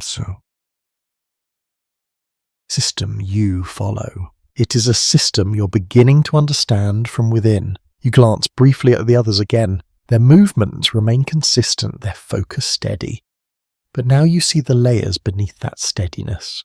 The small variations, the quiet exchanges, the subtle shifts in attention. You are not alone in your awareness. That realization settles quietly within you. You take a breath, feeling the weight of the air settle into your lungs. And as you continue, as your hands move with growing confidence and your awareness deepens, you begin to understand something that sits beneath the surface of this place. Control here is maintained through routine, through observation, through the steady repetition of work. But beneath that, there is something else, a shared experience, a quiet understanding that while not yet fully formed carries the potential to change the rhythm. Not today, not in any obvious way, but slowly, gradually, building in the spaces between the motions. You reach in again, tie, pull, release, and the machines continue unaware of the thoughts moving quietly among those who keep them running.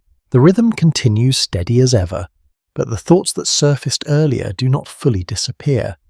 They settle somewhere in the background, quiet but present as your hands return to their familiar pattern. Tie, pull, adjust. The sequence feels almost automatic now. Your movements aligned with the machine in a way that requires less conscious effort. And with that small space freed in your attention, something else begins to take shape. Change, not immediate, not dramatic, but the idea of it. The possibility that what you're experiencing now is not fixed forever. You reach in again, fixing a break with practiced ease. A commonly recognized development in 19th century Britain was the gradual introduction of factory laws aimed at improving working conditions. These laws addressed issues such as working hours, especially for children, and attempted to bring some structure to what had previously been left largely unregulated. You think about that, rules that come from outside the mill rather than from within it. It feels different. Across the room everything continues as before. The machines move, the workers adjust, the overseer observes. Nothing in this moment suggests that any external law is shaping what happens here, and yet you know that somewhere beyond these walls decisions are being made. You adjust another thread, tie, pull, release. The pattern continues. There is an interesting detail found in some historical records. Early factory laws were often limited in scope and sometimes difficult to enforce. Inspections were irregular, and mill owners could find ways to adapt or avoid certain requirements without changing the core structure of work. You begin to understand what that might look like. A rule exists on paper, but here inside the mill the rhythm remains. A quiet question forms in your mind. Do these changes truly alter the experience of workers, or do they simply reshape it in subtle ways? Historians still examine the effectiveness of early industrial reforms, noting both their importance and their limitations. As you stand here moving in time with the machine, it feels like change that arrives slowly, almost cautiously, and does not immediately transform the reality of the day. You shift your stance again, easing the pressure in your legs. The ache remains steady and familiar, but you have learned how to carry it. Your body has adapted, finding ways to continue without fully overcoming the strain. Nearby, a worker adjusts their position slightly, then resumes with the same steady pace. The movement is small, but it reflects the same quiet adaptation you have felt in yourself. You reach in again, tie, pull, adjust. The sequence repeats. Your awareness of the system deepens. Not just the physical system of machines and workers, but the larger structure that surrounds it. Laws, regulations, expectations. Forces that exist beyond your immediate reach yet influence the conditions you experience. You wonder how those decisions are made. Who decides what is fair? Who determines how long the day should be, how young a worker can be, how much rest is enough? The answers are not here. They exist somewhere else in places you cannot see from where you stand. There is a lesser-known observation that appears in some discussions of this period. Change often came not as a single moment, but as a series of small adjustments, each one building on the last, gradually altering the landscape of work over time. You consider that as you continue. Perhaps what you are experiencing now is part of the process.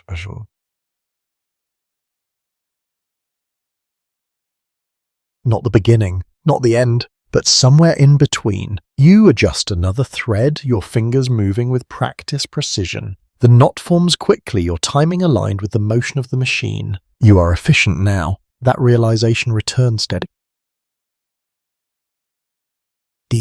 and quiet, but it carries a different weight this time. Efficiency does not remove the structure around you. It allows you to function within it. You glance briefly at the others. Their movements remain consistent, their focus steady. You begin to wonder how much they think about these larger questions, how much of their attention is occupied by the immediate demands of the work. Perhaps it varies. Perhaps it shifts from moment to moment, just as your own thoughts have. You take a breath, feeling the weight of the air settle into your lungs. The environment remains the same, the conditions unchanged in any visible way, and yet your understanding of it continues to grow. You are no longer just responding, you are reflecting, considering. You reach in again, tie, pull, release. The pattern continues steady and unbroken, and as you move through it, as your hands maintain their rhythm and your thoughts explore the idea of change, you begin to understand something that sits quietly beneath the surface of this place. Transformation does not always arrive with a clear signal. It often begins in small, almost invisible ways. A new rule, a slight adjustment, a shift in expectation, and over time those small changes can alter the structure of the day even if the machines continue to move in the same steady rhythm. For now though, the rhythm holds. The work continues, and you remain within it one steady motion at a time. The rhythm holds steady, and yet something quieter begins to take shape within it. Not a change in the machines, not a shift in the rules, but a set of small adjustments that workers carry with them. Subtle habits, quiet strategies, ways of making the day just a little more manageable. You notice it first in how people move, not the obvious motions of tying and adjusting, but the smaller ones that surround them. A slight lean that reduces strain. A pause that lasts just long enough to ease tension without slowing the pace. These are not accidents. They are learned. You adjust another thread, tie, pull, release. Your hands follow the pattern easily now, leaving space for your attention to observe more closely. A well-established understanding of factory life suggests that workers developed informal methods to cope with long hours and repetitive tasks. These methods were rarely written down or formally taught, but passed quietly from one person to another through observation and experience. You begin to recognize those methods around you. The woman beside you shifts her weight in a gentle rhythm, alternating pressure between her feet in a way that seems almost unconscious. You try it yourself slowly at first. It changes the sensation in your legs, not removing the ache but spreading it more evenly. It helps. Across the room, a worker adjusts their grip on the thread using slightly less force, letting the machine do more of the work. You imitate that too, easing your fingers just enough to reduce strain without losing control. Another small improvement. There is a curious detail found in some personal recollections. Workers sometimes created quiet signals to warn each other of potential problems, such as a machine behaving irregularly or an overseer approaching more closely than usual. These signals were subtle, designed to blend into the normal flow of movement. You begin to see hints of that now. A brief glance, a slight motion of the hand, nothing obvious but enough to carry meaning. You adjust another thread, your movements smooth, your timing precise. The rhythm continues. Your awareness of these small strategies deepens. They are not dramatic. They do not change the structure of the day, but they make it more survivable. A quiet question forms in your mind. How many of these habits exist hidden within the routine shaping the experience without being formally recognized? Historians still examine how much of worker knowledge in industrial settings was informal, passed through practice rather than instruction. As you stand here learning by watching, by copying, by adjusting, it feels like a system built as much on shared experience as on imposed rules. You shift your stance again using the new pattern you observed earlier. The ache in your legs changes slightly, becoming less concentrated. It is still there, but more manageable. You continue. Tie, pull, adjust. The sequence repeats. Nearby, a worker times their movements, carefully aligning each action with the motion of the machine in a way that reduces effort. You try to follow that rhythm, letting the machine guide your timing rather than resisting it. It feels smoother, more efficient. You begin to understand that survival here is not just about endurance. It is about adaptation, finding ways to work with the system rather than against it. There is another lesser-known observation that appears in some writings. Workers often developed a sense of pacing, knowing when to conserve energy and when to push slightly harder. This internal rhythm allowed them to sustain long hours without exhausting themselves too quickly. You notice that now. Moments where your movement becomes slightly more relaxed, followed by moments of sharper focus when needed. It is not something you plan. It emerges naturally, shaped by the demands of the work. You adjust another thread, your fingers moving with practiced ease. Tie, pull, release. The pattern holds. Across the room, the overseer moves again, his presence steady, his gaze unchanged. The structure remains in place, guiding the overall rhythm of the day. But within that structure, these smaller patterns continue to exist. Quiet, subtle, effective. You glance briefly at the others. Their movements remain consistent, but now you see the layers within that consistency.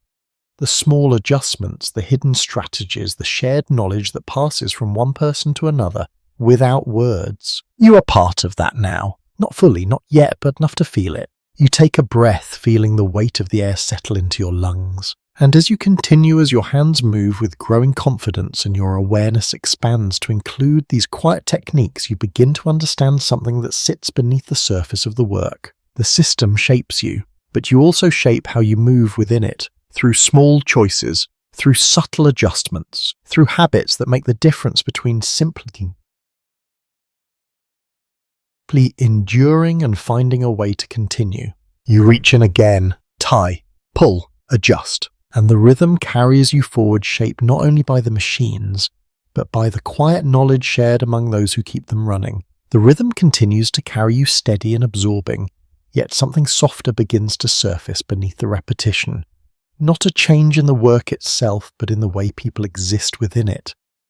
You start to notice small moments that feel almost out of place here, quiet fragments of life that persist despite everything. You adjust another thread, tie, pull, release. The sequence continues, familiar now, but your attention drifts toward the spaces between movements. A glance held just a little longer than necessary. A brief smile that appears and disappears before it can be fully seen. It is subtle, but it is there. You begin to realize that even in this environment where every second seems accounted for, people still find ways to connect. A well-documented aspect of social life in industrial towns tells us that many workers formed relationships within the mills themselves. Friendships, courtships, even marriages often began in these shared spaces, shaped by a proximity and routine. You consider that as you continue working. It makes sense. When so much of your time is spent here among the same people moving through the same patterns, connections would naturally form. You glance briefly at the woman beside you. Her movements remain steady, her focus mostly on the frame, but there is a brief moment when her attention shifts. A glance across the row, a small acknowledgement returned by someone else. Then it is gone. The work resumes its full hold. You adjust another thread, your fingers moving with practiced ease. Tie, pull, adjust. The rhythm continues. Nearby, two workers exchange a quick remark, their voices barely audible over the machines. You cannot hear the words, but you see the reaction. A faint smile, a slight lift in posture, as if something light has passed between them. It is a small moment, but it changes the atmosphere if only slightly. There is an interesting detail found in some personal writings from this period. Workers often used humour as a way to cope with the monotony and strain of their labour. Jokes, small comments, even playful gestures help to break the uniformity of the day, offering brief moments of relief. You begin to notice that now, not in loud laughter, not in anything that would draw attention, but in quiet exchanges that pass quickly and leave a subtle trace behind. You find yourself wondering what it would be like to share in that, to speak even briefly, to connect in a way that goes beyond the work itself. A quiet question forms in your mind. How do people maintain relationships in a place that demands so much of their attention? Historians still examine how industrial labour shapes social interactions, including whether the structure of factory work limited or transformed personal connections. As you stand here observing these brief moments, it feels like connection does not disappear. It adapts. You shift your stance, again easing the pressure in your legs. The ache remains steady and familiar, but it has become part of the background of your experience. Your focus has expanded, allowing you to notice more without losing your place in the rhythm. Across the room, a worker adjusts their position, then glances toward another. A small nod passes between them, followed by a quick return to their tasks. It is a simple exchange, but it carries meaning. You begin to understand that these moments, however brief, are part of what makes the day bearable. You adjust another thread. Tie, pull, release. The pattern continues. Your hands move with growing confidence, your timing aligned with the motion of the machine. There is less effort now, less resistance. You are part of the rhythm, and within that rhythm, these small human moments continue to appear. A glance, a gesture, a shared understanding. They do not interrupt the work. They exist alongside it. You take a breath, feeling the weight of the air settle into your lungs. And for a moment, your thoughts drift beyond the mill again. Not to the larger system, not to the town, but to something more personal. What happens after the work is done? Do these connections continue outside? Do they grow into something more? The answers are not here, but the possibility is. You return your focus to your frame.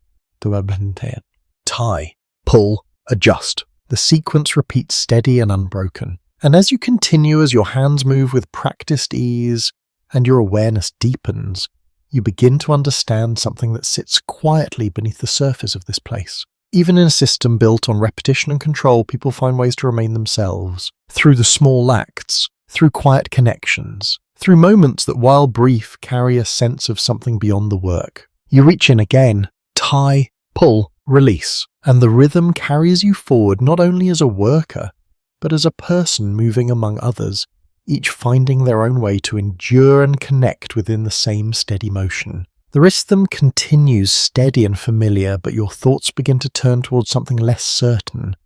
Not the structure of the day, not the patterns you have learned, but what happens when those patterns falter. You adjust another thread, tie, pull, release. The sequence holds, but the idea lingers. What happens when the work slows or stops? A broadly recognised aspect of industrial life is that employment in textile towns was not always stable.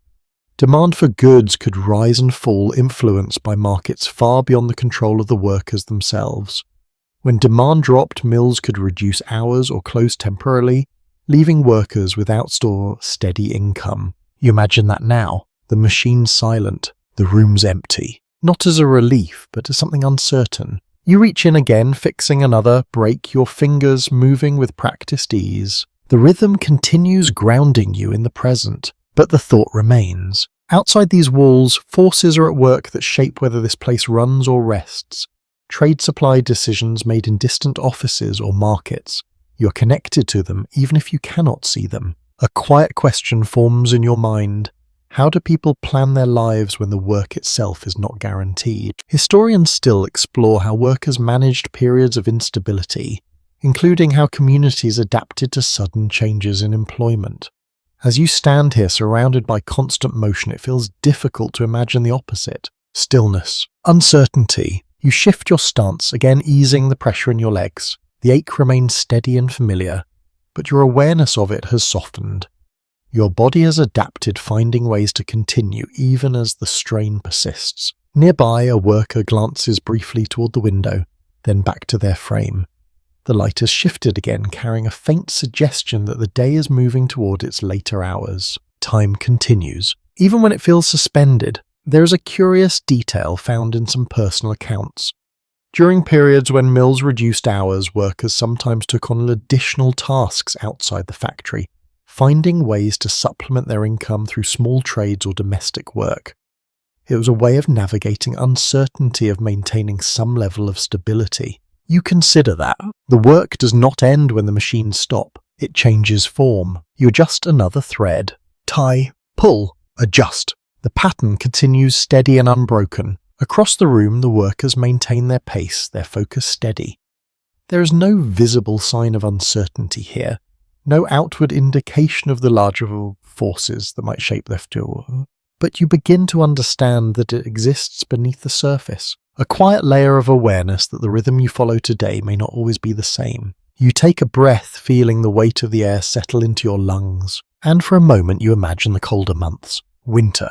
The air outside gets sharper, the days shorter, the demand for certain goods shifting. The idea carries a different kind of weight, one that extends beyond the physical strain of the work. You return your focus to your frame. Tie, pull, release. The sequence repeats. Your hands move with practiced ease, your timing aligned with the motion of the machine. There is a steady confidence in your movements now, though it does not remove the underlying tension. It simply allows you to continue. Nearby, a worker adjusts their position, then resumes with the same steady pace. The consistency is striking, especially when contrasted with the uncertainty you have been considering. Inside the mill, everything is controlled. Outside it is not. There is an interesting observation found in some historical discussions. Industrial workers often lived with a dual awareness, balancing the predictability of daily routines with the unpredictability of economic conditions. This contrast shaped not only their work, but their outlook on life. You begin to feel that now. The steady rhythm of the machine in your hands, the uncertain rhythm of the world beyond. You adjust another thread, your fingers moving with practiced precision. Tie, pull, adjust. The pattern holds, and as you continue, as your hands follow the familiar sequence, and your thoughts move through the idea of uncertainty, you begin to understand something that sits quietly beneath the surface of your experience. Stability here is immediate. You know what to, you know how to move. You know how to continue. But beyond that, beyond the walls of this place, the future is less certain, less defined. You take another breath, feeling the weight of the air settle into your lungs, and you keep going, because for now the machines are still moving. The work is still here, and the rhythm, steady and unbroken, carries you forward one motion at a time. The rhythm carries you forward steady and familiar, but something begins to shift in your awareness again. Not a change in the work itself, but in how you understand it. The repetition remains the same, yet your perspective widens, pulling back just enough to see beyond the immediate. You adjust another thread. Tie, pull, release. The sequence continues, but now it feels like part of something larger, something that stretches beyond this room, beyond even this town. You begin to think about progress, not in an abstract way, but in the sense that people often describe this era as one of rapid change, of innovation, of improvement. Machines becoming more efficient, production increasing, goods becoming more widely available. You are standing inside that process. A widely recognized interpretation of the Industrial Revolution presents it as a period of significant advancement, transforming economies and societies through mechanization and new forms of labor. It is often described in terms of growth and expansion of forward movement. You consider that as you continue working. It is not untrue. The machines around you are capable of producing far more than older methods could. The threads you handle will become part of goods that travel far beyond this place, reaching people you will never meet. There is scale here. Reach. Impact. You adjust another thread, your fingers moving with practiced precision. Tie. Pull. Adjust. The pattern holds. But alongside that understanding, another thought begins to form. What does that progress feel like from where you stand? There is a smaller, less frequently discussed detail that appears in some accounts.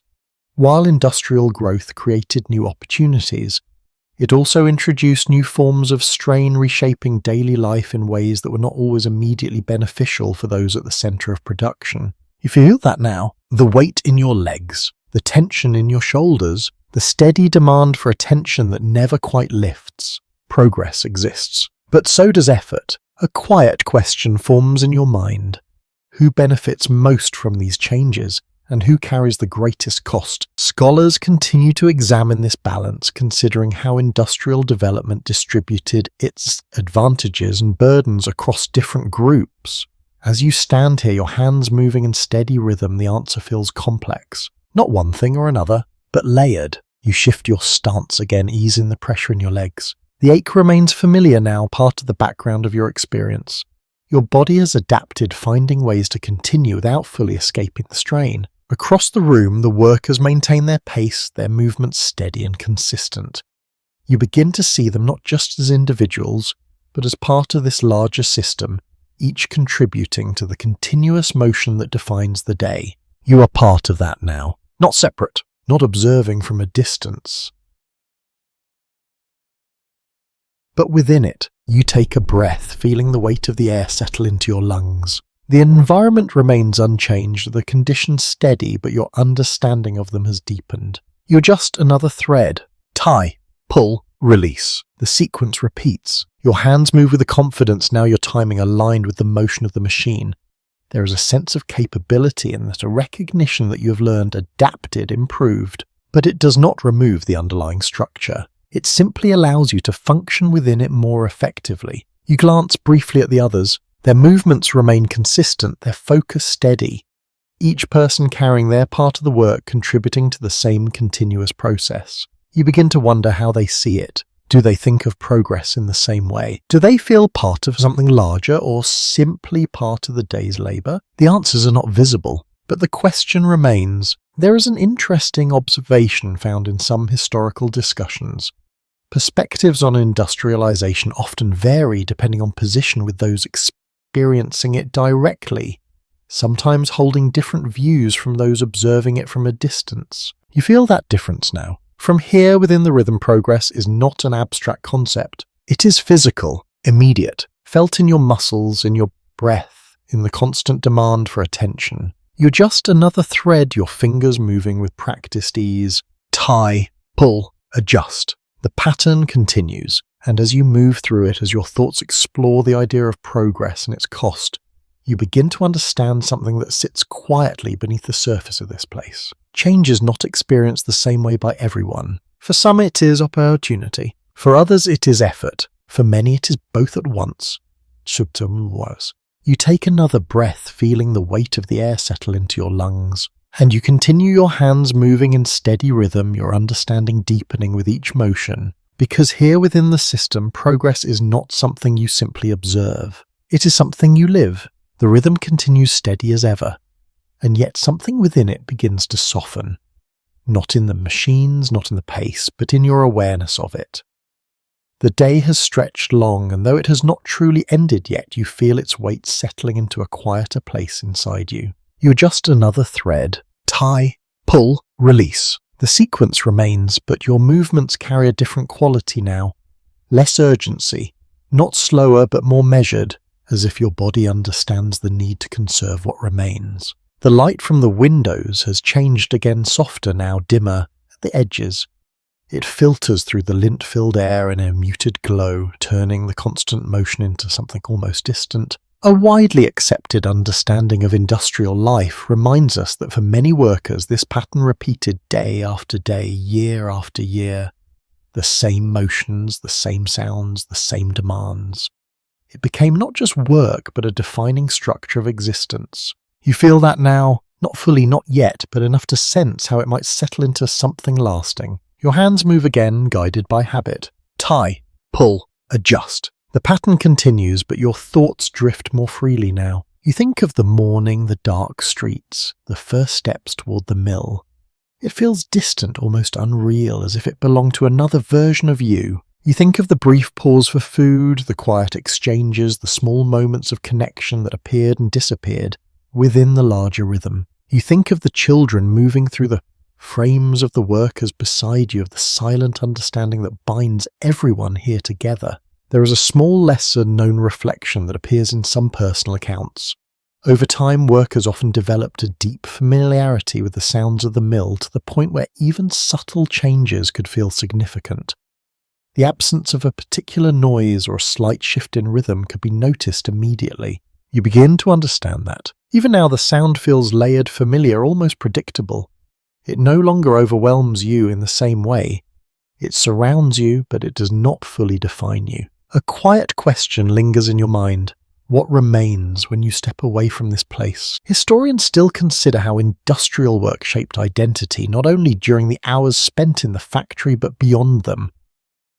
As you stand here nearing the end of this long stretch of time, It feels like something you carry with you, even when the machines fall silent. You shift your weight, again easing the pressure in your legs. The ache is still there, steady and familiar, but it has become part of the rhythm. Not something separate, but something woven into the experience. Around you, the workers continue their movement steady, their focus maintained. There is a quiet endurance in that, a persistence that does not call attention to itself but remains constant. You are part of that now. Your hands move again. Tie, pull, release. The sequence repeats, but your thoughts begin to slow, stretching out, becoming softer at the edges. You imagine stepping outside, the air cooler clearer, the sound of the machines fading behind you replaced by something quieter, less demanding. It feels almost distant, but not unreachable. There is an interesting observation that appears in some reflections on this period. Even in the midst of demanding labour, workers often carried a sense of dignity in their ability to endure, to continue to contribute to something larger than themselves. You feel a trace of that now, not as pride, not as a strong emotion, but as a quiet recognition. You have moved through this day. You have adapted, learned, continued. And now, as the light softens and your awareness settles, the rhythm begins to feel less sharp, less immediate. You take a slow breath. The air still carries its weight, but your response to it has changed. You no longer resist it in the same way. You move within it steady and calm. Your hands continue their motion, but your thoughts drift further, becoming quieter. The machines still turn, the threads still move, but the edges of your awareness begin to soften, and as they do, the pace of your thoughts slows with them. You feel the ground beneath your feet steady and firm. You feel the slight movement in your arms, the gentle repetition that no longer demands your full attention. You feel the presence of the space around you, no longer overwhelming but simply there. A steady hum, a constant rhythm. And within it, you begin to let go of the sharper edges of the day. Your breathing slows. Your movements become more fluid, more relaxed, even as they continue. The sounds blur, slightly blending into something softer, less defined. You're still here, still working, but your awareness begins to drift just slightly into a calmer space. The light dims further, the air feels still, and the rhythm once so demanding now feels almost like a distant pulse. You take another slow breath, and as you do, the weight of the day settles gently around you, no longer pressing but resting. There is nothing more you need to do in this moment beyond what you are already doing. Nothing to anticipate, nothing to rush toward. Just the steady continuation of movement and the quiet space that begins to open within it. You let your thoughts soften. Let the sounds fade into the background. Let the rhythm carry you gently now rather than urgently. And as you remain here within this steady, unbroken motion, the day begins to dissolve into something quieter, something softer, something that no longer demands your full attention. You breathe in and out, and slowly the world around you becomes still. Sweet dream.